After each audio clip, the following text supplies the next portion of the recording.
With Herrerian's support, a crack appeared on the barrier protecting the proud Arthurs. Seeing this as an opportunity to damage Arthurs, Henry requested Saint Irene's divine power. The saint complied with Henry's request, kneeling to the ground as she channeled as much divine power as she could, squeezing every ounce like juice from a lime. Alongside Henry's 3 swords, the divine power continued to press against the barrier. More cracks formed, spreading like a spiderweb, until the barrier shattered completely, leaving Arthurs exposed and seemingly defenseless. However, despite appearing vulnerable, Arthurs remained confident and mocked Henry and the others, calling their efforts absurd. With a casual motion of his hand, like a conductor leading an orchestra, a red blade-like aura slashed through the air, striking Henry and the others and sending them crashing to the ground. Watching them writhe in pain, Arthurs commented on how much they had improved, admitting he was honestly surprised. Yet, he declared that if this was the extent of their power, they would never succeed in defeating him. Arthurs then unleashed an even greater surge of red aura. Wearing the smug expression of a typical villain, he sent the crimson spears hurtling toward Henry and the others with ruthless precision. Henry could only stand helplessly as the glowing spears pierced his chest, the sharp impact forcing him to cough up blood as his internal injuries worsened. Hector, too, was struck in the head, piercing his thick helmet and rendering him motionless. Herrerian suffered a fatal wound to the heart, collapsing to the ground in an unconscious heap. Crying and trembling in fear, Saint Irene ran toward them, desperately trying to save her fallen allies. But just as she reached them, Arthurs appeared behind her with the stealth of a predator. Standing over Herrerian, he gazed down at him with mock pity and claimed he always felt sorry whenever he saw him. Saint Irene, blinded by grief, ignored Arthurs entirely as she wept and attempted to heal Herrerian's wounds.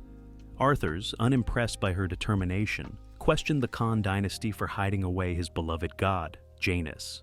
Despite his grave injuries, Herrerian regained a sliver of consciousness and retorted that Arthur's current actions and behavior were the very reasons why Janus had been hidden. Arthur's expression twisted into one of disgust, yet he mockingly thanked Herrerian and the Khan dynasty for what he called their stupidity. With a smirk, Arthurs conjured another red spear, its ominous aura brimming with malice. As he raised it, he bade farewell to Herrerian with chilling finality. Witnessing the horrific scene, Henry mustered his strength to intervene, but it was too late.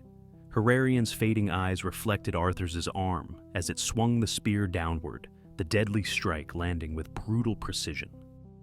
Blood splattered everywhere as Herrerian's body fell lifeless to the ground, his form now lying in a pool of his own blood.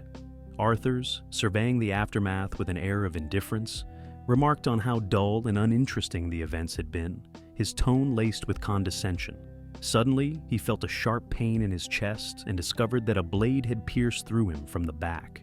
He turned and saw Hector still managing to stand. Arthur simply laughed it off and clenched his fist as if crushing something. Hector screamed in pain and agony, feeling as though his heavy, thick armor was being crushed under Arthur's grip, who was smiling as he did so. Hector fell silent and motionless, no longer struggling, as if he had accepted the inevitable outcome. Henry's voice echoed with despair as he watched Hector be crushed like scrap metal. Pieces of Hector's armor rained down around the area, and Arthur sighed. He commended Hector's courage in confronting him and inflicting damage. Then, he turned his attention to Saint Irene, who was tending to the injured Henry. He ordered her to heal Henry, his expression growing more villainous. He claimed that he would not let Henry off so easily.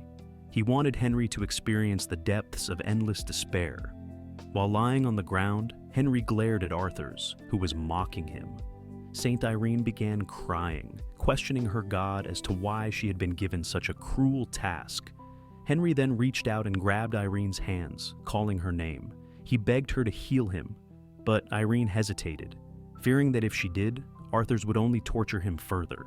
Henry pleaded once more, using the word beg in a desperate attempt to convince her. Tears continued to stream from Irene's eyes as she closed them in anguish.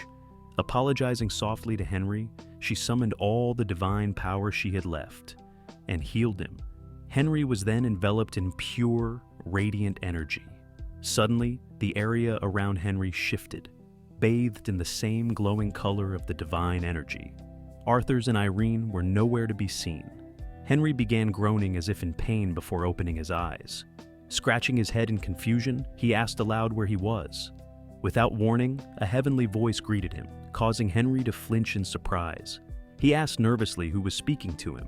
From the light, a woman appeared, her pure white hair flowing gracefully down her white dress. She attempted to introduce herself, but paused, instead saying that people called her Irenia. She revealed that she was the very same deity worshipped by Saint Irene and the followers of the Holy Church. Irenia assured Henry that he did not need to worry about the outside world, explaining that the space they were in was one she had created specifically for him. Henry broke into a cold sweat, questioning if such a place was truly meant for him. Irenia confirmed it and revealed that, as long as he remained there, time in the outside world would move extremely slowly. She then asked a favor of Henry. On behalf of those who could not intervene directly in the world, she implored him to put an end to Arthur's madness. Hearing this, Henry's expression turned somber, as he admitted that he lacked the power to stand against Arthur's. He confessed that, since he did not believe in gods, he felt it was impossible to triumph over someone like Arthur's. Irenia shook her head and refuted Henry's doubts. She explained that he had been wrong all along, pointing out that he possessed divine power, but had never realized it. Henry, surprised, asked if it had something to do with the divine items he had borrowed. Irenia corrected him, saying that his power did not stem from faith in gods, but from something he had believed in for a very long time. When Henry hesitantly guessed that she was referring to magic, Irenia confirmed it. She explained that while faith alone could not awaken divine power, his unwavering belief in magic had been recognized by other gods, including herself. As Irenia leaned forward, she gently placed a hand on Henry's shoulder and announced that they had prepared a sign of recognition for his deep faith in magic. A familiar pearl materialized in her hand, and she revealed it as a gift from the gods. Henry's eyes widened in realization as he brought out a pearl he had kept, the one that had hatched from the mysterious egg his friend had given him. Irenia confirmed that it was a god seed, explaining that obtaining it meant Henry now held the qualifications to become a god. At that moment, Irenia proclaimed the truth. Henry was no longer an ordinary man. He was now the god of magic. Just then, a friendly ball of holy light casually called out to Henry. Recognizing the shade of light, Henry realized it was the god of Ra. The god of Ra then transformed into his human form, adorned with a headdress resembling that of an Egyptian god. Given the dire situation, he immediately got to the point. He explained that the current Arthur's was merely a puppet of Janus. However, Arthur's did not yet possess the qualifications to become a god and was essentially a half-god. In other words, Arthur's was nothing more than a god's avatar. The god of Ra declared that Henry was different, as he now had the ability to become a god himself. This made Henry the only deity with a human body capable of directly intervening in the world's affairs. Placing his hands firmly on Henry's shoulders, the god of Ra urged him to defeat Arthur's, emphasizing that if Henry trusted in his own magic, he would have the power to prevail.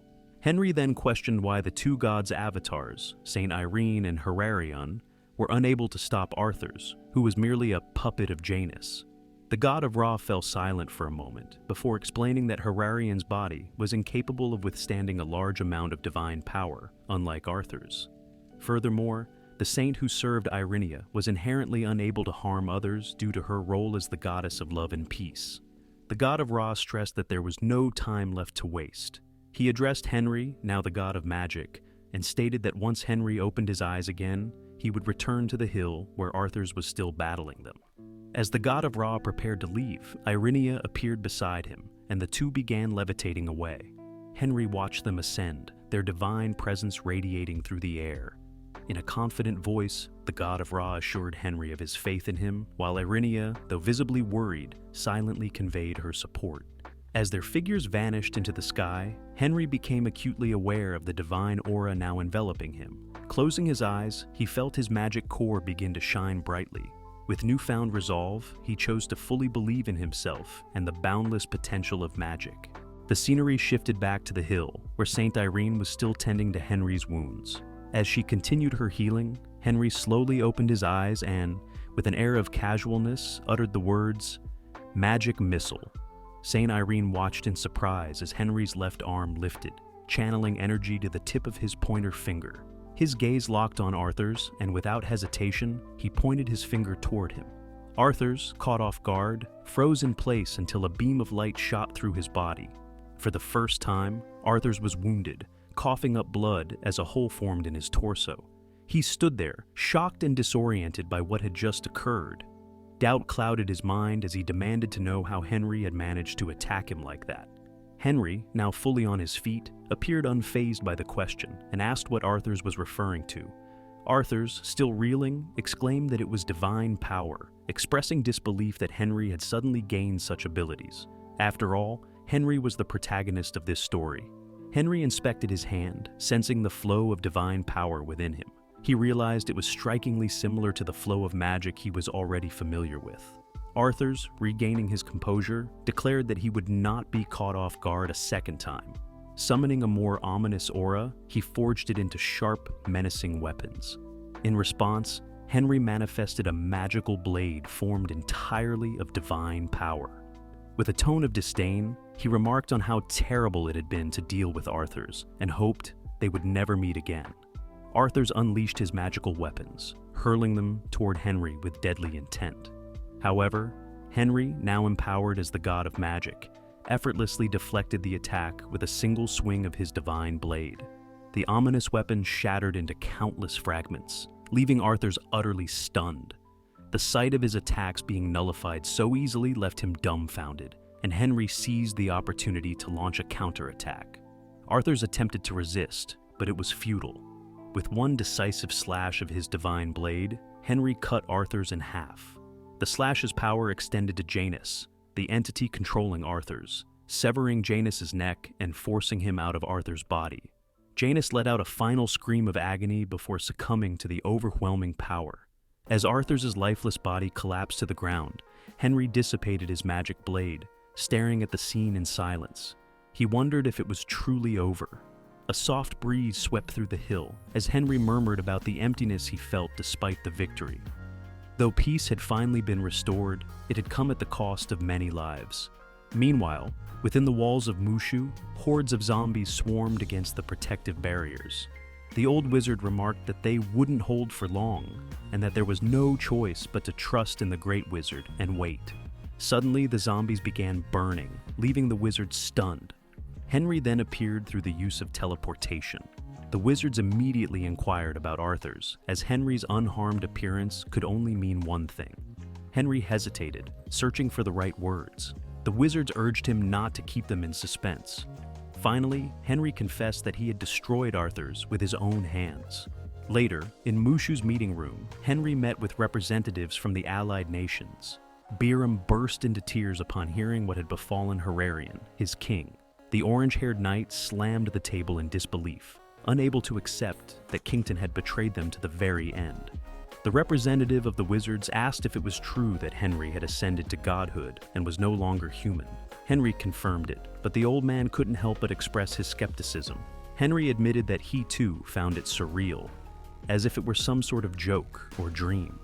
Arania and Ra explained the events that had unfolded, though the others struggled to believe that the gods had spoken to him directly.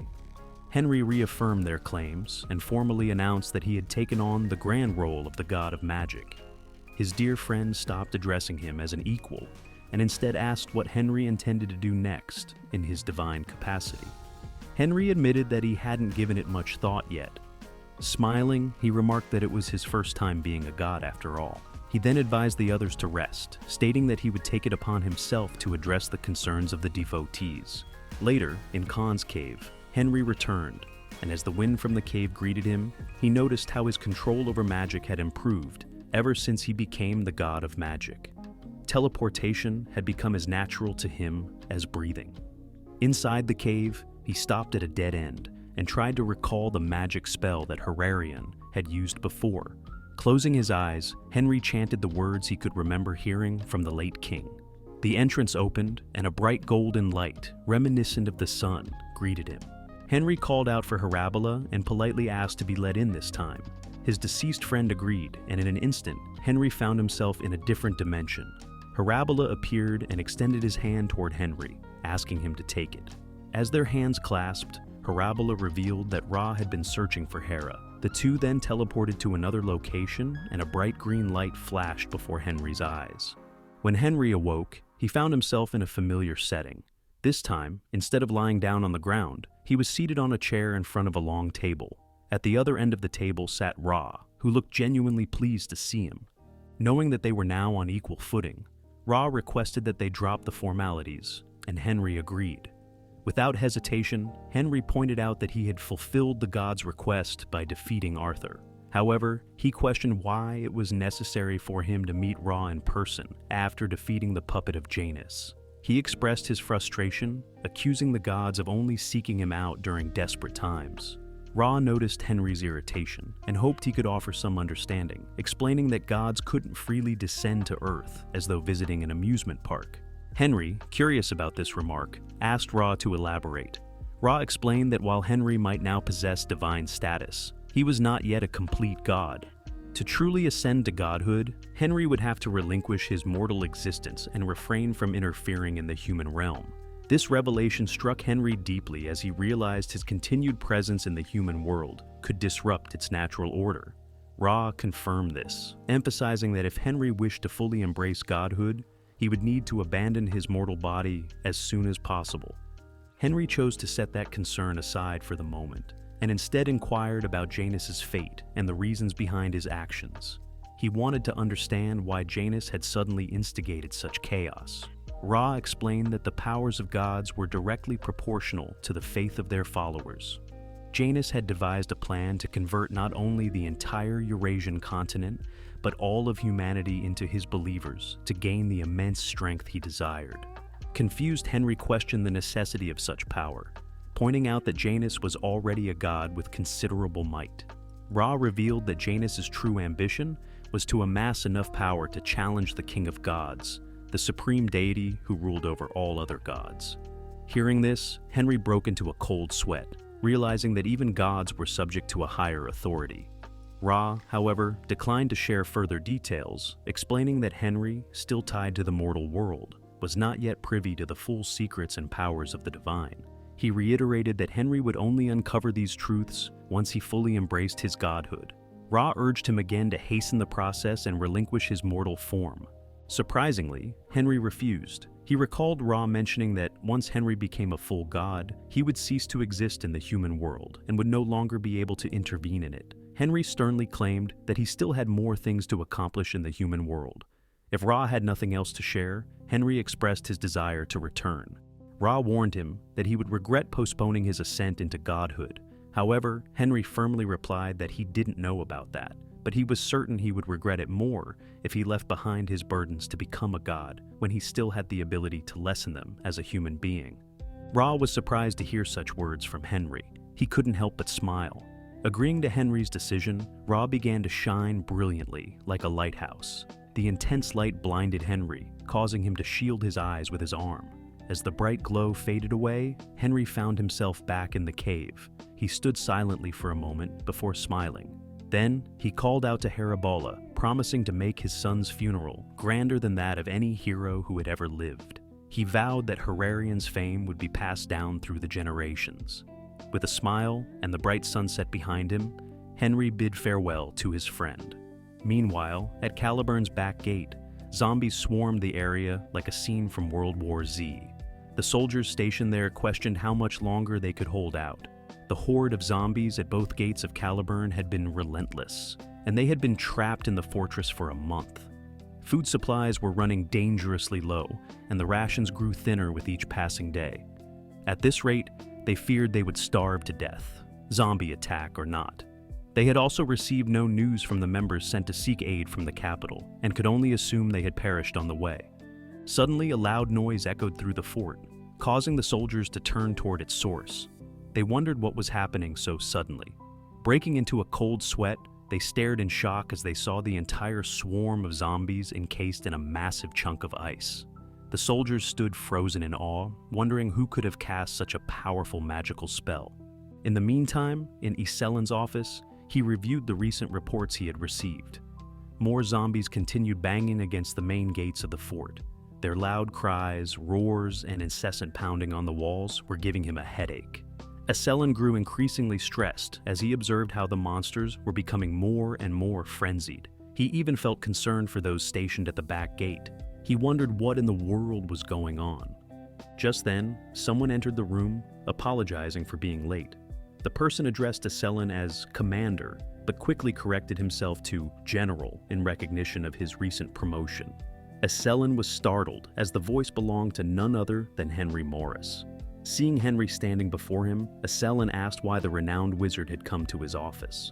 Henry reminded Eselen of his promise to assist him once Arthur's was defeated. He explained that he had returned to help settle the matters concerning the Demon King, just as he had pledged.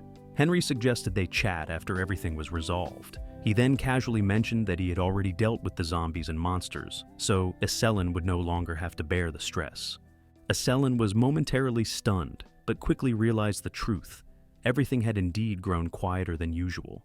He expressed his gratitude to Henry, thanking him for lifting such a heavy burden off his shoulders. He confessed how he had been unable to sleep properly for an entire month.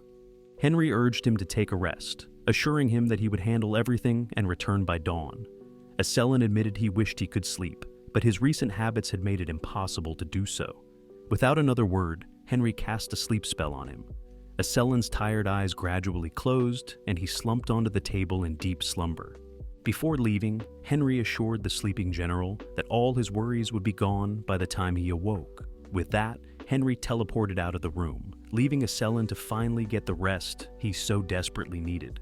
Later, deep inside the Forest of Evil, Henry traversed the thick, shadowy woods. It had been several years since he last visited the place after being reborn, yet he could still recall its location as clearly as daylight. This was because, in his past life, he had worked tirelessly to stitch up the gaps of the underworld. Suddenly, Henry heard an ominous sound reverberating through the forest. He quickly identified its direction and sprinted toward a cliff. Below the cliff, a sinister purple light illuminated the area, confirming what Henry had feared. Below lay a gap in the underworld, brimming with ominous energy and swarming with monsters. It was a breeding ground where countless horrors were born, surrounding a kaleidoscopic core deep within. In his previous life, Henry had failed to fully seal the gap, but this time, he vowed things would be different. Raising his hand, he summoned divine power, a radiant glow forming at his fingertips. He unleashed a barrage of beams aimed at the underworld's fissure. However, the attack drained him quickly, leaving him breathless. His magic and divine energy rapidly depleted, and the roaring monsters below made it clear that his efforts were insufficient. The disasters lurking within the gap remained alive and unrelenting. Then, without warning, one of the ropes binding the gap snapped violently. A colossal hand emerged, tearing through the gap's barrier. Henry froze in shock as the monstrous hand lunged toward him, grasping him tightly. Exhausted from expending too much of his power, he couldn't mount a defense. The hand yanked him downward with terrifying speed, pulling him into the depths of the underworld. As the scenery around him shifted, Henry gasped for air. He found himself standing amidst the bleak and oppressive landscape of the underworld, dwarfed by a towering humanoid monster. The creature held him like a mere plaything, its grip unyielding. Before Henry could react, the monster drew back its massive right fist, preparing to strike. Helpless and drained, Henry could only watch as the enormous red fist barreled toward him with unstoppable force. With his movements restricted, Henry could only watch as the monster's fist flew toward him. Realizing he could summon his magic sword, he acted quickly. The giant's punch landed, creating sparks upon impact, but the force caused the hand holding Henry to crack. Breaking free from the giant's grip, Henry swung his magic sword with ease. The giant froze in place as its body was sliced into pieces. Landing firmly on the ground, Henry stared at the remains, declaring that it never stood a chance against him. As Henry turned his attention to the nearby portal, he noticed it sparking. Attempting to teleport, he found the spell ineffective. He guessed it was because he was in a different dimension, likely the underworld, and realized he couldn't use teleport to return to his own world so easily. While he contemplated his next move, something suddenly flew past him. Dodging swiftly, Henry heard someone praise his quick reaction. A smug, winged figure named Ganiciel appeared, holding sharp feathers. From his appearance, Henry concluded that Ganiciel was a celestial being. Confused, he questioned why an angel would be in the underworld. Ganasiel dismissed the question, saying it wasn't Henry's concern, and demanded to know if he was the one who killed Brilinta. Looking back, Henry realized the giant he had slain was Brilinta. Without hesitation, he admitted to killing it. Drawing his sword, Henry declared that Ganasiel would also pay for attacking him. Wasting no time, he leaped toward the angel and swung his sword with full force. His strike landed cleanly, shredding Ganasiel's wings like they were nothing. Ganasiel collapsed to the ground, screaming in pain and agony. Henry, towering over him, demanded answers, threatening to cut off the angel's remaining wings if he didn't cooperate. Trembling with fear, Ganasiel swore to reveal everything he knew. Pointing his sword at the angel's neck, Henry pressed him for the location of the gap that would lead back to the human world. Ganasiel admitted he knew nothing about the human world, but the gap Henry mentioned was connected to a dimension disaster, a rare occurrence in the underworld. He explained that these gaps appeared without warning, dragging any demons caught in them into oblivion. Henry, now puzzled, reflected on how the giant had specifically targeted him during the encounter. Ganasiel then revealed a shocking truth. Brilinta, the giant Henry had slain, was the chosen successor of the Demon King, selected by the demon god himself. This was because Brilinta had been granted the power to control dimensions. Henry suddenly realized he had unwittingly killed the Demon King's heir. Ganasiel confirmed this, and lamented that it should have been his destiny to eliminate Brilinta. When Henry asked why, Ganasiel admitted he had been the second choice for the position of Demon King after Brilinta. Surprised, Henry questioned how a celestial being could aspire to such a role. Ganasiel confessed that he had once been an archangel, but was banished to the underworld. His dream was to become the Demon King, wield the power to control dimensions, and return to the heavens to take revenge on those who had cast him out. After hearing Ganasiel's story, Henry assumed that killing Brilint made him the next Demon King. However, Ganasiel dismissed this idea, explaining that only a candidate chosen by Lania, the avatar of the demon god, could ascend to the throne. Henry, undeterred, demanded to know where he could find Lania. Ganasiel sighed in exasperation, questioning Henry's audacity to seek an audience with someone even more powerful than the Demon King. Ignoring the warning, Henry grabbed the angel's wings and threatened to pluck the feathers unless Ganasiel took him to the demon god Lania. Henry dashed forward while holding onto Ganasiel's wings. He paused briefly, commanding the fallen angel to take the lead. Shortly after, Ganasiel announced their arrival. Henry halted in front of a temple said to house the demon god. As they entered, the atmosphere was lifeless and foreboding, causing Henry to doubt whether Ganasiel had brought him to the right place. The fallen angel remained silent, trailing behind Henry with a sorrowful expression. This unnerved Henry, and he began to sweat. Attempting to reassure him, Henry explained that his wings were stored safely in his dimensional chest, and promised to restore them once he gained the power of dimensions. Suddenly, Ganasiel spoke with a voice that was no longer his own, addressing Henry as an important guest. Henry noticed a shift in presence as a purple aura enveloped the fallen angel, and his eyes turned red. Realizing the change, Henry asked if Lania, the demon god, had possessed Ganasiel's body. He expressed irritation, remarking on the impoliteness of a demon god using an avatar instead of appearing directly. Lania's avatar apologized, explaining that they lacked a physical body and were unable to speak when borrowing someone else's form. However, the avatar shifted the focus to the reason for their meeting, assuring Henry they understood the purpose of his visit. Lania's avatar admitted they could not fulfill Henry's desires directly, but seemed to know what he sought. Henry was impressed, suspecting they could read his mind, but the avatar clarified that a god's mind was beyond their reach. Instead, they only conveyed the demon god's words. Accepting this, Henry instructed the avatar to deliver a message. He criticized the demon god's Demon King game, blaming it for the suffering inflicted on the human world. He vowed that if he could not obtain the power of dimensions to permanently seal the underworld, he would kill the demon god once he became a full-fledged god. The avatar fell silent, and a denser, more oppressive purple aura replaced the weaker one. Henry felt the overwhelming intensity and realized the truth. The demon god had arrived to speak with him directly. Henry asked for the demon god's response, but the deity remained silent. Feeling insulted by the lack of acknowledgement, Henry drew his Colt sword. Suddenly, Ganasiel became enveloped in a more intense and ominous aura. Henry observed quietly until Ganesiel collapsed onto the ground. From the figure that emerged, it was clear who it was. A man with a strong frame, long white hair that shimmered like silk, and majestic horns that left no doubt about his identity. Henry felt a surge of satisfaction as the demon god revealed himself. He had not expected Lamia to take on his true form so casually. Referring to Henry as a young god, Lamia remarked that he already possessed the qualities needed to ascend as a deity. He urged Henry to abandon his human form and embrace his divine destiny. Frustrated, Henry thought to himself that this was just another god nagging him. Unmoved, he presented Lamia with two options: either recognize him as the new demon king and bestow upon him the powers of dimensional control, or he would close the gateway to the underworld and return to the human world. Lamia remained silent for a moment before warning Henry that he would regret his decision.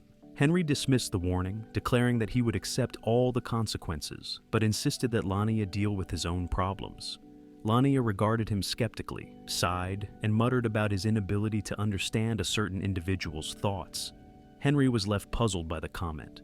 Ultimately, Lamia agreed to grant him the godly powers he sought. His eyes glowed a menacing red as a dark, murky aura enveloped him, radiating pain so intense that it overwhelmed Henry. Henry attempted to heal himself, but the effort proved futile. The agony forced him to his knees, and he dropped his prized sword. The excruciating pain was unlike anything he had ever experienced, and even his healing magic failed to alleviate it. Blood spilled from his mouth as he collapsed completely, powerless against the suffocating aura. Finally, Lamia withdrew the ominous energy and observed Henry's unconscious body. He noticed, to his surprise, that Henry had successfully received the powers without any apparent rejection. Suddenly, Henry's body began to radiate divine energy, stunning Lamia, who then started wondering if the person he knew had planned this outcome all along. Without a word, the demon god disappeared, leaving behind two unconscious figures in the silent aftermath. Henry had been unconscious and in pain for some time. When he eventually woke up, he wondered how long he had been out. A strange sensation soon washed over him, prompting him to sit down and meditate. As he focused, he sensed his magic circles and realized he had advanced to the 9th circle, thanks to the god's power. Not long after, Ganesiel also regained consciousness. Henry greeted him cheerfully and shared how all the issues had been resolved, while the fallen angel was unconscious. Ganesiel, noticing the changes, asked if Henry had become the demon king of the underworld. Henry admitted he wasn't sure if he had officially taken the role, but he had indeed gained the ability to control dimensional gaps. Reflecting on the matter, he realized the demon god hadn't mentioned appointing a new demon king and wondered if there would even be one. Henry jokingly suggested that Ganesiel take the position. Ganesiel, though pleased by the idea, found it odd that the throne was being offered so casually. He remarked that he wasn't in the best condition to rule as demon king, pointing to his missing left wings. At that moment, Henry remembered his earlier promise. With a flick of his fingers, he retrieved Ganesiel's wings from his storage. Henry assured him he would restore them, and promptly cast a series of 3 magic spells to reattach the wings. To aid Ganesiel's recovery, Henry also lent some of his strength until the fallen angel could regain his full power. Ganesiel expressed deep gratitude, vowing he would forever remain indebted to Henry. Afterward, Henry formally introduced himself, and Ganesiel promised to remember his name. Henry handed him a paper for emergency contact, explaining that he intended to return to the human world, but would visit the underworld again. He hoped Ganesiel would still be sitting on the throne when he returned. Ganesiel promised to do so. With that, Henry raised his hand, summoned a portal, and stepped through it as the fallen angel watched him leave. Back in the Forest of Evil, Henry landed on familiar ground and took a deep breath, savoring the air. He knew he had returned to the human world. Turning his attention to the dimensional gap, he muttered a curse at it and snapped his fingers. The gap groaned and began to mend itself, the stitches finally closing what Henry hadn't been able to fix in his past life. He chuckled, now finding the task effortless. Leaving the forest, he remembered his promise to meet Eselen before sunrise. However, seeing the sun high in the sky, he realized he had failed to keep it. Meanwhile, in Fort Caliburn, Eselen was sleeping soundly. After some time, he woke up to see Henry standing over him with a smug expression. Surprised, Eselen stared at him. and Henry asked if he had a pleasant dream. Isellen laughed nervously and apologized for falling asleep without noticing. Henry then casually stated that Fort Caliburn was no longer necessary. Shocked, Isellen asked what he meant. Henry explained in an offhand manner that he had defeated the Demon King, destroyed most of the monsters, and closed the gap to the underworld. Isellen couldn't believe what he was hearing, especially after just waking up. Henry anticipated Isellen's doubt and offered to prove it. When Isellen asked how, Henry flicked his finger without a word, transporting Isellen, bed and all, to the Forest of Evil. Once dark and monster-infested forest had become bright and full of life. Isellen climbed out of his bed, overwhelmed by the sight of the forest, now restored and flourishing. Tears filled his eyes as he asked if it was truly possible. Henry watched silently as the general cried in joy. Isellen then thanked him for fulfilling his lifelong dream. Word quickly spread throughout Fort Caliburn about the transformation of the Forest of Evil. It was officially announced that the monsters and the gap to the underworld were gone. Excited soldiers rushed outside the fort's walls, marveling at the forest, now lush and green. Later, in Mushu's meeting room, Henry convened another discussion. He informed the group that Arthur's was no longer a threat, but pointed out the growing tensions between the locals and the refugees who had settled at Mushu. He also noted the need to deal with remaining fanatics. Ban agreed and asked if Henry, as the god of magic, had any plans to address these issues. Embarrassed by his new title, Henry laughed and urged them to address him as they had in the past. Henry then revealed his idea of creating a new nation and becoming its ruler. This announcement surprised everyone in the room. Ban supported the idea, agreeing that a new country with a fresh dynasty could emerge, led by Henry himself. The generals also gave their approval without hesitation. Pleased with their agreement, Henry announced that he had some plans to share. He intended to reorganize the military, emphasizing that there was no need to focus on integrating refugees formally. Instead, his priority would be maintaining public order. Henry explained that he wanted to replace the voluntary military system with a draft, obligating all citizens of the new country to serve. The generals quickly realized that Henry was proposing a system similar to that of certain real-world nations, where military service was mandatory. Henry confirmed it was true, claiming that nothing instilled a stronger sense of ownership than the obligation to serve the country. The general couldn't help but agree. Henry also had no plans to establish a state religion in the new country he was building, a decision that surprised many. He believed that introducing a state religion would lead to conflicts between different cultures, potentially resulting in wars over which religion should dominate. Ban agreed, noting that it wouldn't make sense for people to follow other religions when a god himself was founding the country to save the world. Even the wizard couldn't argue with that reasoning. Henry then instructed everyone to postpone the declaration of the new nation, focusing instead on solving the food shortage and eliminating the blind believers. 6 months later, in the snowy tower of Salgera, screams of pain echoed through the basement. A wizard analyzed something intently, while others cast spells on a subject. A man's arm fell lifelessly to the floor. The old man observing the process expressed disappointment, as mental recovery experiment 3-48 ended in failure. They were frustrated, feeling as though they were becoming murderers with no progress to show. Despite their moral concerns, the experiments on the blind believers continued. Meanwhile, Henry summoned the frog merchant, who appeared as usual, sleepy and unbothered. The frog asked what Henry needed this time. Henry inquired if the merchant remembered Draken, explaining that he required one of his possessions. Without hesitation, the frog pulled an item from his vest pocket and handed it over casually. It was something Arthur had once given Draken as a token of loyalty.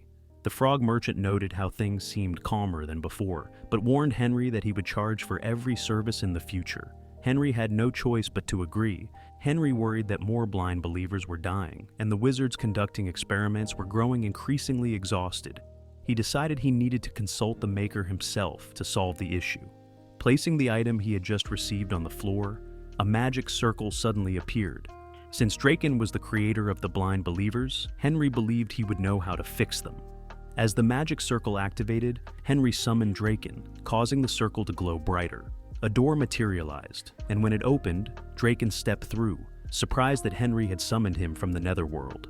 Draken asked what Henry needed, and Henry declared he would only ask once. He inquired about how to restore the blind believers to their original state. Draken laughed, questioning whether he should reveal the answer and claiming that Arthurs would inevitably kill Henry. Henry, realizing Draken was unaware of recent events, informed him that Arthurs had already been defeated. Despite this, the blind believers had not returned to normal, which was why Henry needed Draken's guidance. Draken grew angry, accusing Henry of lying since he believed Arthurs could not lose to someone like him. In response, Henry casually displayed his advanced magic circles, leaving Draken speechless upon realizing that Henry had reached the 9th circle. The truth dawned on Draken, and he fell to his knees, begging for Henry's forgiveness. Henry pressed him for the solution, but Draken stammered and admitted he didn't know how to fix the problem. Henry was shocked and began ranting about how poison makers typically created antidotes alongside their poisons. He couldn't fathom why Draken hadn't done the same. Lowering his head further, Draken apologized, explaining that he had created the blind believers by chance, and without fully understanding how. Henry fell silent, though his anger radiated, making Draken uneasy. Sensing an opportunity to escape, Draken retreated behind the Netherworld's door and disappeared from Henry's sight. Left alone, Henry sat silently in his chair, pondering what to do about the blind believers. He wondered if time travel could offer a solution. That fleeting thought sparked a sudden realization, and Henry declared it a brilliant idea. A familiar dimension door soon opened in heaven, and Henry stepped out casually, taking in his surroundings. The mysterious landscape confirmed to him that he had indeed arrived in heaven. He believed that if anyone could help him turn back time, it would be the God of heaven. With that power, he could restore the blind believers to their former, normal selves. Suddenly, an arrow shot toward Henry, but he sensed it easily. He quickly conjured a magic shield, blocking the arrow before it landed on the ground and dissolved into smoke. Realizing something was nearby, he looked up. In the sky, he saw figures armed with bows and arrows. Upon closer inspection, he recognized them as baby angels. "Sorry, Henry, but they looked like Cupids to me." The angels, who initially looked adorable, suddenly transformed into violent, menacing figures and prepared to fire another volley of arrows. Henry grew concerned, knowing that despite their appearance, these angels were undoubtedly older and more experienced than him. He decided to let Clever handle the situation. Clever appeared immediately, acknowledging the order, and began transforming his form. Moments later, he stood as a black knight wielding dual blades. Without hesitation, Clever charged forward, slicing through everything in his path with hostility. The angels that Clever struck down transformed into grotesque horned creatures, revealing their true forms as gargoyles. Henry realized they had disguised themselves to lower his guard. Once all the creatures were defeated, he praised Clever for his efforts and dismissed him. Suddenly, an eerie sound echoed through the area. Henry recognized it as music from an instrument, but couldn't pinpoint its source. To his shock, the injured gargoyles began rising one by one, their wounds vanishing as though they had never been hurt. Noticing the magical circles glowing behind them, Henry understood that the God of Heavens had granted them the power to reverse time. The gargoyles resumed their assault, firing arrows directly at Henry, who was momentarily unprepared. A burst of light exploded where he stood, and the gargoyles watched intently as the dust cloud slowly cleared. Before they could react, an even brighter light engulfed the area, blinding them. This radiant spell disintegrated the gargoyles effortlessly, reducing them to nothing. Henry emerged from the attack completely unharmed. Observing the gargoyles' grotesque forms, he questioned whether such demonic creatures could truly be celestial beings. The mysterious sound played again, and this time, Henry remained alert. Summoning the Colt Sword, he leaped into the sky and hovered, scanning his surroundings. He called out, demanding that whoever was hiding and playing the instrument reveal themselves. Someone directed Henry to look to his side. Gritting his teeth, Henry glared at the person playing an instrument. A blonde, winged figure introduced himself as Viltus, the Archangel of Virtues, and the 5th ranked in heaven. He claimed to be holding a lyre, calling it an extraordinary instrument. Viltus addressed Henry as an imperfect god and advised him to stop struggling. Henry, defiant, retorted that he hadn't even started yet and found it strange to be told to stop already. He called Viltus peculiar and warned him not to act friendly when they didn't even know each other. Viltus responded calmly, stating it wasn't surprising since Henry had repeatedly revealed his identity. Confused, Henry questioned when that had ever happened.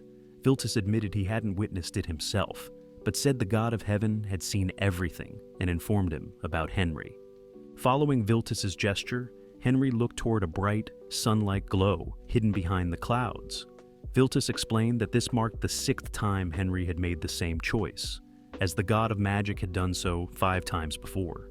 Stunned, Henry realized he had been repeating the same event 6 times. Viltus urged him to make a different choice this time. Finally comprehending the situation, Henry grew furious and shouted at the god of heaven. He opened a dimensional door and escaped. As he fled, Henry pieced it together. Time had been rewound repeatedly by the god of heaven. Watching him go, Viltus smiled, seemingly satisfied that Henry had understood the truth. Later in the underworld, Henry finished explaining the situation to Ganasiel, the fallen angel, who now served as the demon king of the underworld. Ganasiel listened carefully and stated that Viltus was using the power of a divine item granted by the god of heaven. Curious, Henry asked what a divine item was. Ganasiel explained that each divine item possessed unique abilities. In this case, it was the power of the lyre that allowed Viltus to control the baby angels, known as cupids, and revive them repeatedly. Ganasiel recalled that heaven consisted of 9 ranks of angels. Among these, Viltus belonged to the 5th rank, part of the middle order. The god of heaven, however, held the highest position at the 9th rank. Ganasiel himself had once been the head archangel, ranked 8th before his banishment and fall from heaven. So he was basically once the 2nd strongest in the heavens. Since Henry had already experienced the power of the god of heaven, Ganasiel warned him against confronting the deity alone. He emphasized that the god of heaven could manipulate time to foresee and control nearly all possible outcomes. Henry, confused, asked for clarification. Ganasiel explained that, as an individual, one could only lose because the god of heaven could rewind time and counter any action. However, if an army were involved, the sheer number of variables could overwhelm even the god of heaven. This unpredictability, Ganasiel believed, would make a difference. Ganasiel revealed his plan to gather and lead an army to exact revenge on the heavens, the reason why he wanted to become the demon king of the underworld. Henry paused for a moment to think things through. After a minute, he asked Ganasiel to hear him out, even if his words might sound strange. He extended his hand and requested Ganasiel's strength. The current demon king, caught off guard, smiled in surprise.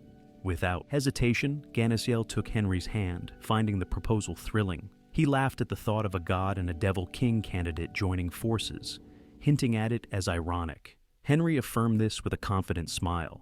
Together, they solidified their alliance, united by a shared goal, to face the god of heaven.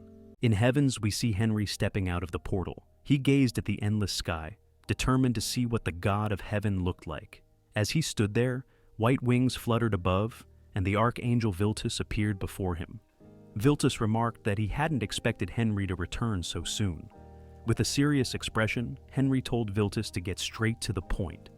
Viltus closed his eyes briefly and smiled, before asking why Henry had returned, and if he had made a different choice this time. Henry narrowed his eyes at the archangel, and explained that he had a question to ask. Viltus said that Henry could proceed. Raising his hand slightly, Henry asked what this other choice was, and whether it was true that he had been forced to try it 5 times. Viltus smiled widely and raised his eyebrows, as he admitted that he wanted to tell Henry the truth, but the god of heavens had forbidden him from revealing it. Enraged, Henry grabbed Viltus by the collar and demanded to be taken to the god of heaven immediately. Remaining calm, Viltus explained that he did not have the authority to take Henry directly to the god of heaven. However, he added that if another lead archangel granted permission, Henry could meet the god. As he spoke, Viltus plucked a feather from his wing and handed it to Henry with a faint smile. He instructed Henry to pour his divine power into the feather to summon the archangel who could grant access. Taking the feather, Henry blew on it and poured his power into it. A swirl of blue light appeared in front of him, and after it disappeared, an archangel with green hair and a proud expression was in front of Henry. This was the lead archangel, Angelus. Henry fixed a serious gaze on Angelus and asked if he was the archangel who could help him meet the god of heaven.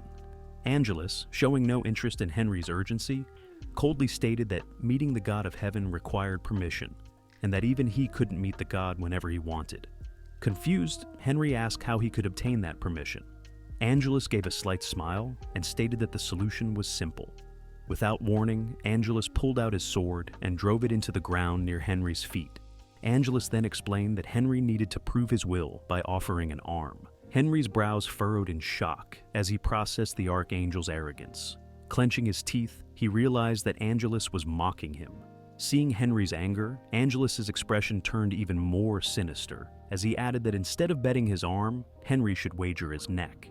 Henry stood motionless, fists clenched, as he thought about the challenge. He wondered if this was yet another test from the god of heaven. Angelus, growing impatient, asked if Henry was afraid to lose. Henry remained quiet, his anger growing. He suspected that the god of heavens had no intention of allowing him to win this bet. Realizing the negotiations were over, Henry grabbed the sword from the ground. Without hesitation, he swung the sword, releasing a blue aura as it cut through the air. Blood splattered across the ground, catching Angelus off guard. Henry approached the trembling archangel with a menacing expression. Angelus stared at him in horror, gripping his wounded wing. He tried to stop Henry, but the god of magic was merciless. Grabbing the wing firmly, Henry tore it off, showing no hesitation. The bloodied wing fell to the ground as Angelus knelt, shaking and looking powerless. Henry stood over him with his gaze cold. Looking down at the defeated archangel, Henry asked if this was enough to prove his will. Angelus bared his teeth, tears streaming down his face. Henry, standing nearby, looked at him without emotion and thought of how pathetic he looked. With his back turned to Angelus, Henry stared at the sky, clenching his fists. He wondered how someone who claimed to be a god could hide so cowardly and mock others instead of showing himself. Henry glanced at the broken archangel and believed Angelus behaved arrogantly because he expected his god to protect him. The mage raised his eyebrows slightly, clarifying that there was no misunderstanding. He, too, was a god, and nothing could change that. Stretching out his hand, the mage summoned a purple portal behind him. Angelus stared at the portal in shock, his mouth slightly open. A familiar voice came from the portal, and Ganasiel confirmed it was Henry on the other side. Henry responded, making it clear that he was indeed present. Ganasiel stepped out of the portal, spreading his snow-white wings. He held a sword tightly in his hands. Angelus, sitting on the ground, watched in horror, unable to believe what he was seeing. Ganasiel fixed his gaze on Angelus, recalling how Angelus took his place after he had been banished. His expression darkened as he clenched his fist, knowing that even if Angelus died now, the god they both once served would not intervene to save him. With a flash of red in his eyes, Ganasiel swung his sword. Angelus, wide-eyed with terror, stared at the weapon before it struck him. Angelus' body fell to the ground in pieces, bleeding as white steam rose from his injured body. Ganasiel stood silently, staring at the ground with a grim expression, his sword still in hand. Henry watched him with curiosity, noticing the unfamiliar weapon. He wondered about the sword, having never seen it before. Ganasiel held up the sword and gave a faint smile. He explained that the sword was called Lil Shaowain, and that it grew stronger with every soul it absorbed. He revealed that the sword had just taken Angelus's soul. Henry turned his gaze to the fallen archangel, his expression serious. He claimed it was time to seek the revenge that Ganasiel wanted to do. Ganasiel agreed quickly. Henry and Ganasiel stood side by side, staring at the bloodied wings lying on the ground. Henry decided that the long-standing conflict between the demonic world and heaven would start. From that moment, he believed the great war between hell and heaven had officially begun. Ganasiel stood behind Henry, who had opened a large demonic portal in front of him. He expected to see monstrous creatures come through. A clawed paw appeared first, followed by several demons crawling out. These demons were sent to cause chaos in the heavens at their own will. An archangel drew his sword and flew into battle. A group of archangels joined the fight, wielding swords made of light, clashing against demonic entities. One blonde archangel focused ahead as a bloodthirsty demon prepared to unleash an attack. The demon opened its mouth and released a powerful red energy beam into the sky, obliterating all archangels on the way. Other demons soon followed, launching attacks on the heavenly defenders. Ganasiel observed the battle unfold. He knew the demons were strong enough to take over the heavens quickly, but he wasn't sure how things would end. The power of the god of heaven could change everything. Henry glanced at Ganasiel, who stood beside him, and wondered if the god of heaven was too powerful. Ganasiel squinted slightly and explained that the shrine of the god of heaven held a divine item called the heaven-defying lyre. This lyre seemed weak at first, but when the heavens were in great danger, it revealed incredible power. Henry's face grew tense as he tried to understand what kind of power the lyre had.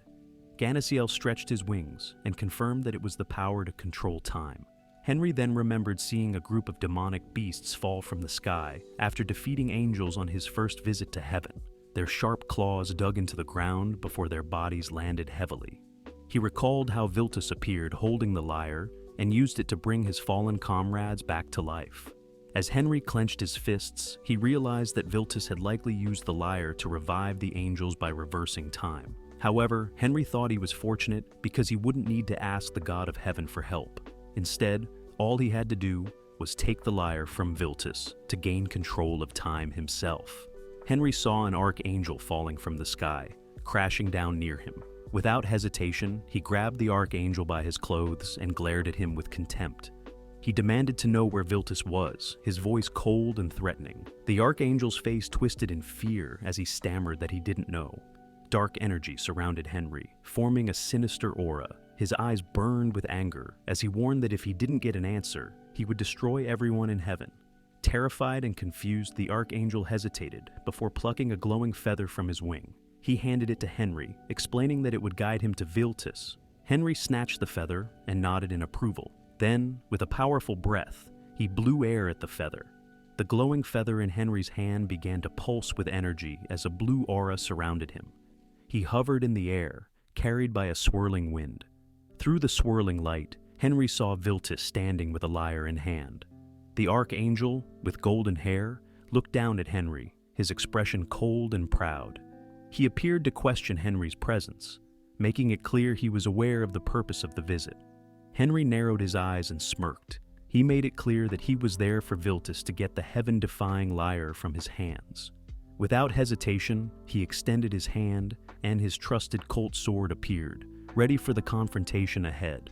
A group of archangel defenders surrounded Viltus, determined to protect him. They moved forward to attack Henry, the god of magic. As they approached, Henry swung his blade and declared it wouldn't be fun if he got the lyre too easily. With a wave of his hand, he unleashed a blue beam of magic toward the archangels. The Knights of Heaven stood firm, holding the line against Henry's magic. They struggled to keep their ground as the powerful energy pushed against them. One of the defenders, narrowing his eyes, told the others to stay calm and hold steady. He pointed out that Henry's attacks weren't affecting them as expected. Henry simply smirked in response. Just then, the ground beneath them began to crack and rise. The archangels watched in shock, their eyes wide with fear. The ground trembled violently before splitting open with a massive explosion. Henry, watching from a distance as the archangels got obliterated by a powerful red aura from the ground. With a cold, arrogant expression, Henry explained that his attack wasn't just an ordinary slash. It carried a time delay, which made it more dangerous. He watched the chaos unfold before turning away. Without a hint of remorse, he bid farewell to his opponents, his smirk never fading.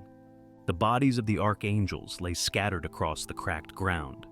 Viltus stood frozen, horrified by the sight, with sadness weighing heavily on him. Henry walked across the hot earth, his steps steady and proud. He thought about how much the god of heaven had toyed with him, and decided it would be too easy to end things just yet. With a snap of his fingers, portals opened behind him, releasing monsters into the broken heaven. Viltus watched in silence, his mind numb. Fear crept into his heart as he saw monsters, and Ganasiel stepped through one of the portals. The pink-haired archangel walked with calm purpose, while Viltus stared back with anger. It had been a long time since they had seen each other. When Ganasiel opened his eyes, his gaze locked on Viltus. The blonde archangel glared at his old friend, his voice sharp, as he reminded him that he had been completely banished. Without a word, Ganasiel raised his hand and unleashed a stream of energy from his sword, powered up by Angelus's soul and that pierced Viltus's body. The force of the blow made Viltus stagger, blood dripping from his mouth. He fell to his knees, looking defeated. As Viltus knelt, gasping for breath, Henry approached him with a sword in hand. The blonde archangel looked up. His voice strained as he asked Henry if this was truly his choice. Henry, standing tall, met Viltus's gaze and calmly confirmed that it was. Viltus, clutching his wounded chest, called it a foolish choice since the god of heaven would just rewind the time. Henry quickly responded that he knew, which totally surprised Viltus. Henry repeated it one more time that he knew, and despite that, he was doing the destruction. Viltus's hands trembled as he leaned against the ground. Henry, unfazed, asked him if he was holding the divine item that could rewind time.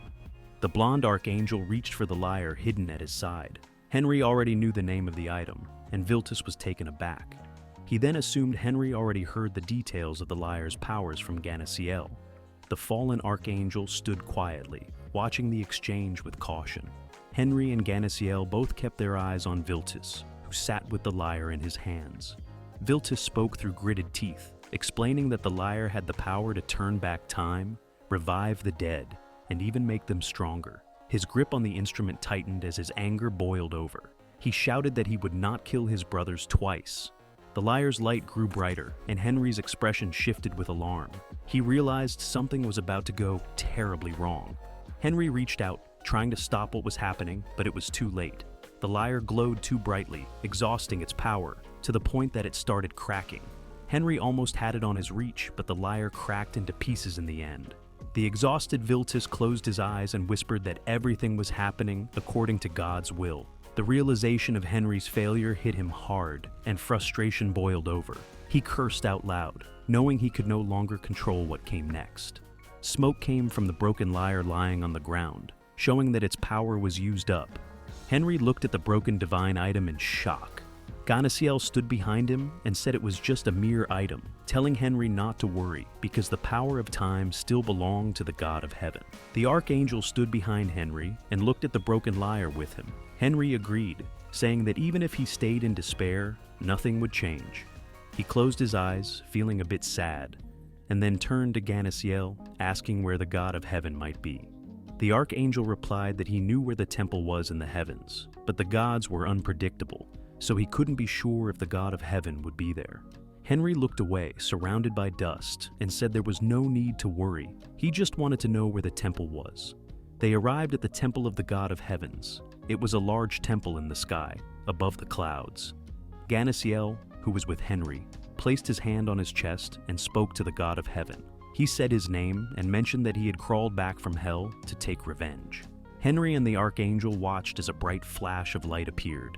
Ganasiel demanded that the god show his face immediately. Henry and the archangel watched as a large built god appeared from the glowing light. Ganasiel looked at the god, filled with anger, and tried to attack him with his sword.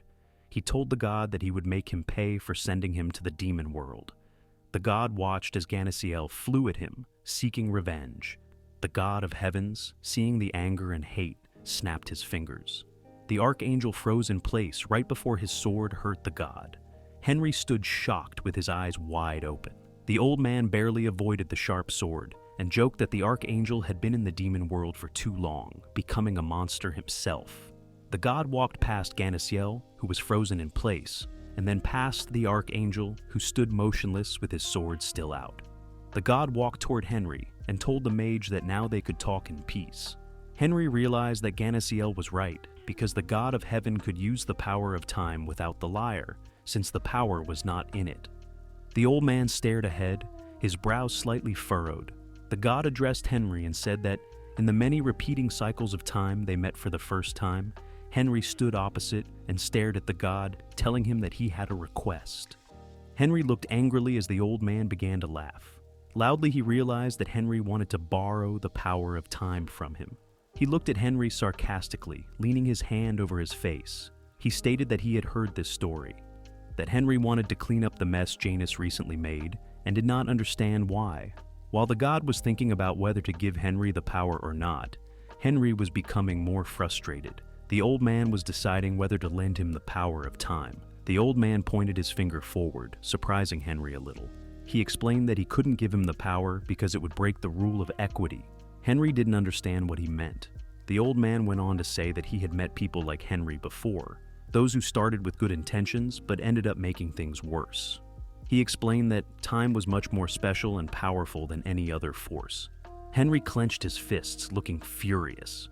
He yelled that he already knew all of this and added that he wasn't doing this for his own benefit, but to fix the problems created by another god. The old man waved him off and said that lending the power of time would still be difficult.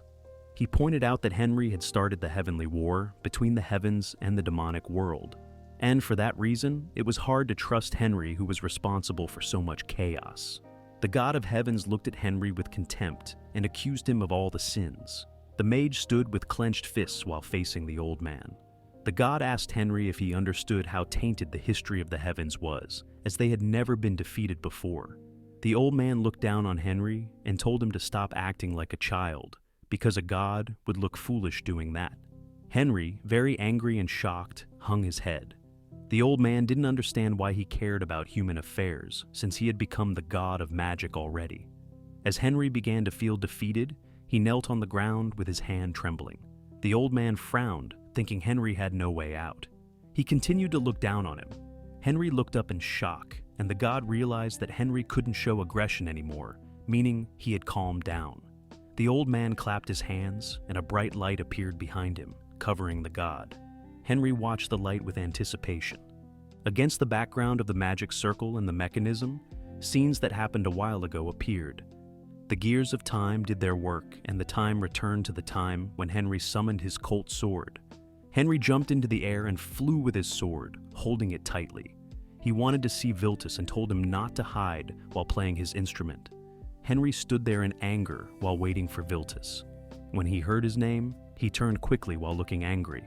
Viltus appeared while casually holding a lyre, with his followers flying behind him. The archangel explained that the instrument was no ordinary lyre. Viltus looked at Henry and called him the imperfect god and warned him to stop his struggles. Henry grinned and looked at the archangel with a wicked smile. He said the archangel was saying strange things and didn't understand why he should stop if he hadn't even started. Hearing how the archangel talked to him casually, he wondered if Viltus was pretending to know him despite meeting for the first time. The archangel just sighed, like he already knew something about Henry. Henry watched as the archangel took out a bottle with a glowing liquid. Viltus asked him to take the bottle and said it was a gift from the god of heavens. Henry took the bottle and inspected at it closely, surprised by the gift. The archangel explained that it wasn't poison. He said that the god of heaven had promised that Henry would understand everything after drinking it. Henry knew poisons didn't affect him because of the venom heart he had eaten, so he decided to try the liquid in one go. The taste was horrible, and he wiped his mouth in disgust. He exclaimed that Viltus was lying when he said it was not poison at all. Suddenly, Henry's eyes began to glow and broke into cold sweat. He dropped the bottle in shock and started wobbling. Henry grabbed his head in pain and felt tired. As his eyes glowed bright golden, he thought about his past moments with the archangel. Challenging the god of heaven, and all the memories of his time in heaven filled his mind. He realized that the god of heaven had refused to help him, not because of someone ordering it, but because of the so-called equity.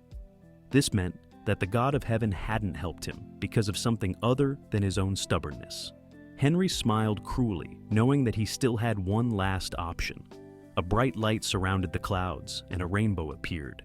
Henry said that all of this was unnecessary. The archangel suddenly grew nervous and held the lyre tightly, realizing that Henry had decided to fight again. Henry pulled out his sword, grinning, and noted that he no longer needed the lyre. Viltus floated in the air while other archangels flew in to protect him. Henry told them to watch closely, saying he had come up with a better plan. He pointed his sword at the archangels, who quickly rushed forward to protect Viltus. They were all prepared to fight Henry for the sake of protecting Viltus. With a grin, Henry swung his sword quickly, spilling blood. His bloody sword dropped to the ground. The group of archangels watched Henry carefully, and Viltus looked at him with worry and confusion. Henry lay in a pool of his own blood, having hurt himself. The worried archangels looked at each other in fear and worry. That was until a bright light shone nearby. The light spread across the area and blinded everyone in the area. Viltus squinted his eyes, grimacing from the brightness. His eyes widened when he heard from a familiar voice that, It was an interesting feeling of being reborn for the second time. Henry then stepped forward and asked the archangels what they were doing. He stood tall, asking the archangels why they didn't bow to him. Viltus nervously broke into a cold sweat, realizing that Henry had given up his mortal body and had become a full god. All the archangels knelt, and Viltus and his companions bowed before Henry, respectfully greeting the god of magic. Henry swung his sword and told them they would pay for their actions. He swung it quickly, and the sound of screams echoed through the area. Henry walked through the temple, holding a blood-stained sword. He approached a glowing portal and threw the sword into it. Then, he called out to the god of heaven, demanding that he stop sending servants and show himself. An old man appeared, glowing with light and crossing his arms. The god smiled, realizing that everything had happened as he had planned. Henry had abandoned his mortal form and became a god earlier than expected. Henry smirked, realizing that the god might have forgotten something important. Henry was now a full god, not a half-god like before. The old man looked confused, trying to understand what Henry meant. Standing tall, Henry raised his hand and said he had learned more about the divine realm and things he hadn't known before. He told the god that he shouldn't have assumed he was the only one with control over time. The god of heavens grew tense as he realized Henry no longer needed him. Furious, the god glared at Henry, refusing to believe his words. After all, he had helped Henry ascend to godhood. Henry slowly walked around the god, pointing out that even he couldn't have predicted this outcome. The old man stood still, watching Henry carefully. With a grin, Henry raised his sword and remarked that the god seemed afraid.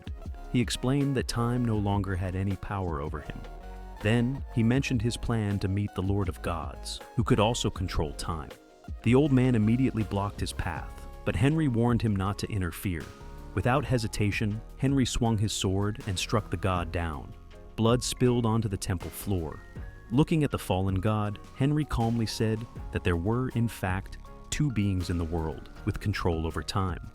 Henry turned toward a staircase that led higher into the heavens. He knew the stairs would take him to the Lord of the Gods. But before he could climb, he noticed a crowd of gods gathering behind him. Among them was Ra, who stared at Henry in silence. Crossing his arms, Henry asked what Ra wanted, teasing that perhaps he had come to congratulate him for entering the divine realm. Another god dressed in armor stepped forward. Henry greeted him, guessing that he must be the god of war based on his appearance. The god of war slammed his spear into the ground and accused Henry of breaking divine law by killing another god. He demanded that Henry be punished. Henry sighed, raising his hands as if tired of the argument. He asked why he should follow rules that the gods had created for themselves. The god of war, confused by Henry's words, didn't respond. Henry told Ra and another god named Irinea to step back, and they obeyed. He then lifted his shining sword and challenged the god of war, saying that if he was truly confident in his strength, he should fight. Holding his golden sword, Henry admitted that becoming a god hadn't made life easy. But he also knew there was no one stronger than him in this place. The god of war hesitated, his fear showing as he glanced at Henry's sword. Seeing the unease in the crowd of gods, Henry lowered his weapon and called them cowards. Without another word, he began climbing the stairs leading to the Lord of the Gods. Henry climbed the glowing steps and reached a golden door. When he opened it, he found himself in complete darkness. He snapped his fingers, creating a blue light around his hand. The room lit up, revealing a small wooden house. Outside the house, he saw someone who looked exactly like him, sitting at a table, smiling at him. Surprised, Henry walked toward his clone. Suddenly, a voice echoed. It was the Lord of the Gods. He laughed and explained that he always used a visitor's face to make them reflect on themselves.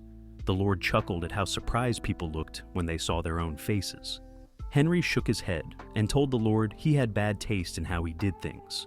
The Lord of the Gods smiled and said Henry was right. He was the Lord of the Gods, ruler of all deities. His expression turned serious as he asked Henry what he meant by bad taste. He reminded Henry that he had casually killed the god of heavens, then questioned whether Henry was driven only by anger. The Lord of the Gods couldn't believe that Henry had used his second chance at life for revenge. With a sigh, he crossed his fingers and said, Henry wasn't capable of taking care of himself, no matter how much power he had. Henry, stunned, lowered his head in silence. The Lord of the Gods spoke again, saying it seemed like Henry's life was filled with regrets.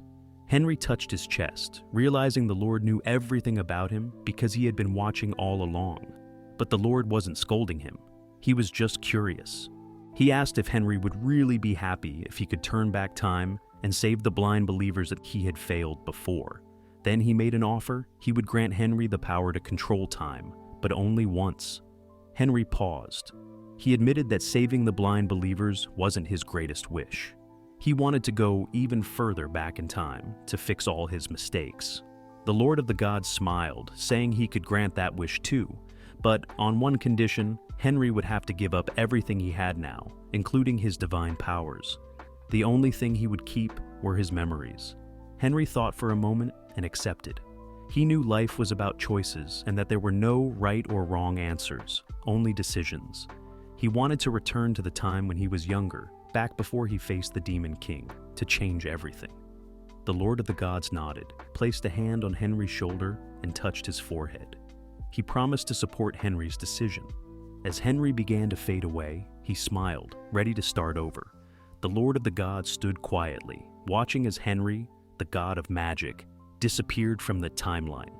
The scene shifted to the dark, sinister, evil forest, a place filled with dangerous creatures. Inside a tent, a man named Henry, with white hair, suddenly opened his eyes and sat up, confused. For a moment, he thought he had just woken from a strange dream. He quickly realized he was in the forest to defeat the Demon King. When his eyes caught a small mirror nearby, he rushed to it and stared at his reflection, shocked by what he saw. Pushing aside the tent curtains, Henry stepped outside. The dark forest stretched endlessly before him, covered in a purple mist that made everything look eerie. He took a deep breath, realizing this was no dream. The words of the Lord of all gods were true. He had returned to the past. But the overwhelming reality hit him hard. He placed a hand on his neck, bent forward slightly, and tried to calm himself. His excitement quickly faded as he remembered the forest's deadly poison. He had to act fast to survive. Henry recalled that the venom heart would give him immunity to the poison. Without it, he wouldn't last long. Determined, he headed deeper into the forest, knowing he also needed to regain his 8-circle magic by consuming the hearts of demonic creatures to defeat the Demon King who had cursed and killed Golden. As Henry moved through the forest, he defeated every demonic beast he encountered. Exhausted from using too much magic, he approached a dead beast and steadied himself by placing a hand on its chest. In his past life, he had left the venom heart behind, thinking it would help future generations. Now, he understood survival came first. Without hesitation, he tore the heart from the creature's chest. Blood dripped from it, but he didn't flinch. Ignoring the bitter scent, he swallowed the heart whole, enduring the thick, metallic taste. Henry sat cross-legged on the ground, waiting for the heart's effects. The pain he expected wasn't as bad as before. It felt more like drinking bitter tea. Soon, a blue circle of magic glowed on his chest. The light grew brighter, showing that the venom heart's power was working. He clenched his fist as a surge of energy spread through him. The poison in the air no longer affected him, and his magic was returning. He knew he needed to consume more hearts to reach the 8th circle of magic again. Suddenly, Henry sensed something nearby. He turned and saw a dark shadow moving through the forest. As it came closer, he recognized the figure. It was Vigorous, the Demon King. The red gem on Vigorous's forehead glowed with anger as he looked at the bodies of his fallen servants scattered across the forest floor. Furious, Vigorous glared at Henry, clearly seeing him as a challenger. Henry stood his ground. His blue aura shimmered around him, proof that he had regained much of his strength. Wasting no time, he summoned a blue crystal spear and launched himself toward Vigorous. He aimed directly at the Demon King's weak spot. The spear pierced Vigorous's forehead, and the purple crystal embedded there cracked. Moments later, the crystal shattered with a loud burst, ending the Demon King's reign. Meanwhile, Golden Jackson and his squad were making their way through the forest. They had been sent to handle the demonic beasts, but froze in shock when they reached the battlefield. The ground was littered with corpses.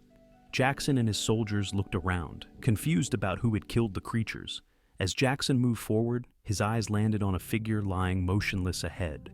It was the lifeless body of the Demon King. Later, inside Henry's tent, he sat across from Golden Jackson at a table, Golden explained what he had seen during his patrol. Henry suggested they deal with the remaining beasts and return home. He chose not to tell Golden the full truth, knowing the young emperor wouldn't believe him. Golden, frustrated, asked if their victory would just end like that. Henry calmly replied by asking if Golden wanted to brag about defeating the Demon King when he hadn't. Henry warned him not to get greedy for credit, reminding him that the truth would eventually come out. Golden sighed, disappointed. He had hoped to defeat the Demon King himself. But Henry knew something Golden didn't. If Golden had fought the Demon King, a curse would have been triggered, leading to his early death. Accepting the situation, Golden placed his hand on the table and suggested that Henry return to Lindbergh to finish building the capital city. Smiling, Golden spoke about how the city was nearly complete and how they would soon reveal it to the world. Standing up, Golden walked to the tent's exit, with Henry following. As they stepped outside into the sunlight, Henry reflected on how much the past had changed. But he knew there was still more to do. He thought about Arthur's and the corrupt people who threatened their future. They needed to be dealt with to ensure the kingdom's safety. Around the camp, soldiers were busy with their tasks. Jackson stood in a clearing, feeling hopeful about the future. With the Demon King gone, he was ready to focus on building his empire. He gathered the soldiers and shared the news of their victory. Cheers erupted as they celebrated the end of the battle. Soldiers hugged each other, relieved that the fight was over. Golden promised them food, meat, and drinks that night for a well-earned feast. Henry watched quietly from the side. While the soldiers celebrated, he couldn't shake the feeling that danger still lingered. Frowning, he knew his next priority was dealing with Arthur's before anything else went wrong. Far away, in a dark dungeon, Arthur sat chained to a wall. His long white hair hung over his face, hiding his expression. He remained still, trapped and waiting in silence. Henry remembered how, even after becoming the god of magic, he still wasn't strong enough to bring the brainwashed believers back to normal. After giving up his powers, he begged the Lord of Gods to send him back in time. He wanted to fix his mistakes, change his fate, and save more people. At the construction site of the Imperial Palace, Henry stood, staring at the work being done. Golden walked up to him with a smile and asked what he was doing. Henry replied that he wanted to build the palace himself. Golden looked surprised and reminded Henry that they had hired skilled Mushu craftsmen to do it. He asked why Henry had changed his mind. Henry stretched out his hand and said they were too busy before, which is why they called for help. But now he had a vision of how the palace should look. Henry created a magic circle over the site and cast a spell. Lightning flashed, sparks flew, and the entire area lit up with magic. Henry said the palace would be finished by tomorrow and suggested they take a break. Golden, amused, pointed out that Henry wasn't planning to rest himself. Henry smiled and said he needed to visit a Highlander noble. Golden frowned and asked why. Henry explained that he had something to check, but couldn't reveal the truth, that the noble might bring disaster to the future. After saying goodbye, Henry rode across a bridge while Golden wished him a safe trip.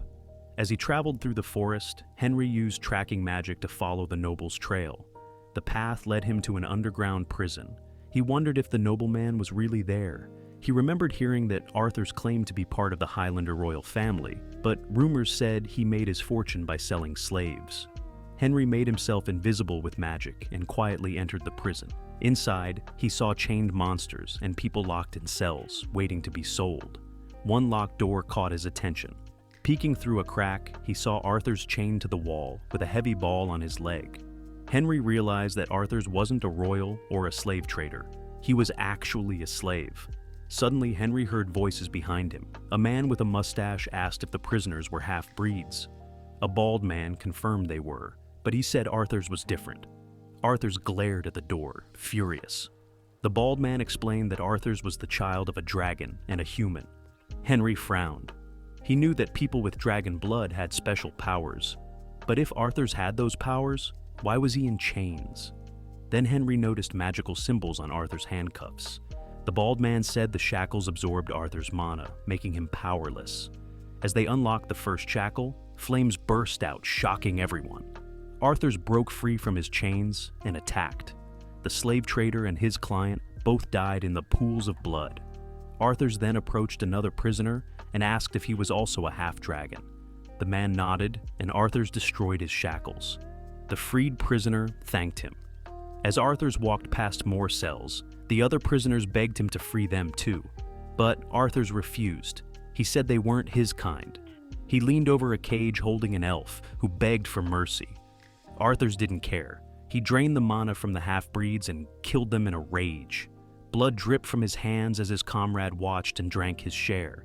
Henry saw enough. Using magic, he made the two half-dragons fall asleep. He realized Arthur's hadn't changed at all. He was still cruel. Henry raised a dagger and prepared to finish him. Arthur's had escaped and disguised himself to join Henry's group in the past timeline. Henry plunged the dagger into Arthur's chest, saying there was nothing more he could do. After cremating the body, Henry wished Arthur's peace in his next life. Later, Henry traveled to the Shahatra kingdom, known for its grand palaces. As he walked through the halls, he thought about his debt to this kingdom. He wondered why Herarion, the current ruler, was so meek when his father had been a strong warrior. Henry called out to Harabala, a powerful warrior of the kingdom. Harabala greeted him, saying he had been training. Henry teased him, saying he was training like a desert king. Harabala laughed, saying he wasn't weak like Henry. Henry crossed his arms and reminded Harabala that he had defeated him once before. Harabala admitted it was true, but smiled, saying he had grown stronger since then. Henry grew serious and said he had something important to tell him, a secret that even Golden didn't know. Harabala's eyes widened, curious. Henry explained that he had reached the 8th circle of magic and gained the power to see the future. This wasn't true, but Henry needed an excuse to explain what he was about to say. Henry warned Harabala that, without proper training, his future son would cause the kingdom's downfall. Harabala was shocked to hear he would have a son, especially one who would hate swordsmanship, which was the pride of their desert warriors. Henry told him he had come to help as a friend and asked him to trust him one more time. Harabala asked what Henry had seen in the future. After a moment of silence, Henry revealed the terrible truth. He had seen the fall of the Shahatra kingdom. Henry stood in front of his old friend and explained everything that had happened because of Janus. Harabala broke into a cold sweat when he heard the news. He asked if the solution was really to make everyone forget about Janus's existence. Henry confirmed it, saying that people couldn't kill a god, but if they forgot about it, the god would lose its powers. Harabala believed Henry's words, especially since Henry also mentioned secrets about their royal family. He then asked who the hero was that Henry was talking about. Henry smiled and looked away, thinking about the red-eyed man. He said he would introduce him later and hinted that the boy might become the next great wizard. Harabala doubted Henry's words, not believing anyone would follow Henry's path. Henry told him to just trust him. Henry also met King Soray and shared how a terrible disease would strike their kingdom. Cheon Kong asked if he would fall ill too. Henry walked next to him and confirmed that it was true. Henry had visited Emperor Cheon Kang to invite him to the empire's founding ceremony and discuss the future. He told him that his only daughter would likely be left to handle the kingdom. Henry remembered how Soray fell victim to the epidemic because of poor medical technology. He thought it would be impossible to make them believe in the Church of Peace, which had healing magic, but there was only one way to handle the crisis. Henry explained that the upcoming epidemic would cause great damage to the kingdom, but if they formed an alliance with the Magic Tower and developed medical technology, they would be able to overcome the crisis. Cheon Kang looked away, resting his chin in thought. He smiled softly, thinking it would be hard for his daughter to shoulder the kingdom's future without blood relatives, but trusting the great wizard seemed like the best choice. Cheon Kang said this was also for the future of his daughter, who would be born soon. Soon after, Henry informed all the allies about the impending crisis in their territories. He invited everyone to the Eurasia Empire's founding ceremony. The flags of the kingdom, with a lion crest, flew proudly in the sky. On the day of the foundation, there were celebrations in the capital. Golden sat on the throne with a blonde boy next to him. Harabala and Cheon Kong were also there. The townspeople celebrated. Henry stood on the balcony, looking into the distance as everyone congratulated the new king and wished for the empire's long life. Henry smiled at his comrade, who also smiled and looked into the distance. Henry watched with a soft smile, thinking that the empire they had built together would be perfect this time. The peace that followed the empire's founding was the result of Henry managing everything without rest. A few months later, a young Silver practiced with a sword, swinging it repeatedly. His father watched closely, crossing his arms and yelling at him to keep his back straight and try again, as his arms lacked strength. The blond boy tearfully said it was too hard. Golden aggressively asked how a man who would become an emperor could be weak. He pointed his sword at Silver and swore to make him the greatest emperor. Silver looked at Golden with tears in his eyes. Nearby, Henry smiled softly and said, there was no better way to build a person's character than by making them sweat. Then he said it was time to take care of something he had been putting off for a while. In the darkness of Draken's laboratory, a young Draken leaned on the table, worried. He asked Henry about what he thought was insane. Henry calmly flipped through a book on anatomy that Draken had written. He said that while he found the book interesting, the idea of cutting open people was insane. Draken replied that there was a reason for it. Henry then asked why Draken wrote such an insane book. Draken explained that he wanted to help fix people. Henry was surprised and asked what he meant. Draken shared that he lost his family to an illness that even a priest couldn't cure with healing magic. Draken lowered his head, saying that this was the only reason. Henry thought that maybe Draken wasn't so bad after all. He smiled and said that he now realized his mistake. He remembered creating laws against human dissection and black magic. He then gave Draken permission to continue his experiment. Draken immediately asked if this was true. Henry, with a slight grin, confirmed it and suggested building a medical tower to study and develop medical technology, with Draken as the leader. Draken eagerly asked if it could really happen and if Henry had already chosen a place. Henry confirmed and mentioned a place called Life's End, saying it was perfect. Henry smiled at the book, thinking it was time to meet someone else. Henry then went to Hans Morris's mansion, which looked like a peaceful territory. Henry sat with the estate's owner, leaning forward. He knew that Hans had received the title of Viscount after the Unification War, but wondered why Hans took the name of Morris. Hans tried to explain, then bowed, saying he respected the great wizard greatly and apologized. Henry replied that he could forgive him, but then asked if he had a son. Hans nervously said yes. Henry then asked if the child's name was Henry Morris, wondering if it was just a coincidence. Hans was shocked and dropped his jaw. Henry thought that the reaction was obvious. Hans knelt, tearfully admitting that everything was as Henry had guessed, as he respected him so much. Henry smiled softly, thinking Hans was just a cutie. He then explained that he had come to make him an offer. Hans calmed down and asked what the offer was. Henry, with a sly smile, asked if Hans would mind if he took his son and raised him as his disciple. Hans eagerly agreed, thanking him. However, he nervously asked why Henry was being so generous. Henry simply said that in Hans' son's past life, he saved the country. Hans was confused and wondered what Henry meant. Now elderly, Henry stood on a rock overlooking the kingdom, thinking about how much time had passed since that day and how glad he was to have fixed everything. Then a young man, calling his name, ran toward him. This familiar short-haired man held his chest, happily saying that he had finally reached the sixth circle. The old Henry said it was early for the young Henry and reminded him to be patient. The young Henry exclaimed he wanted to become like his master as soon as possible. The old Henry smiled and asked if the young Henry ever wondered why he chose him as his only disciple. The young Henry impatiently quoted Henry's past words about him saving the country in his past life. He asked again if he really did that in his past life. The old man calmly looked at the young man, eagerly waiting for an answer, then simply sighed and walked away, telling the student to figure it out for himself. The younger mage chased after him, exclaiming that the old Henry would tell him the reason someday. Henry tried to act like he didn't know and walked away.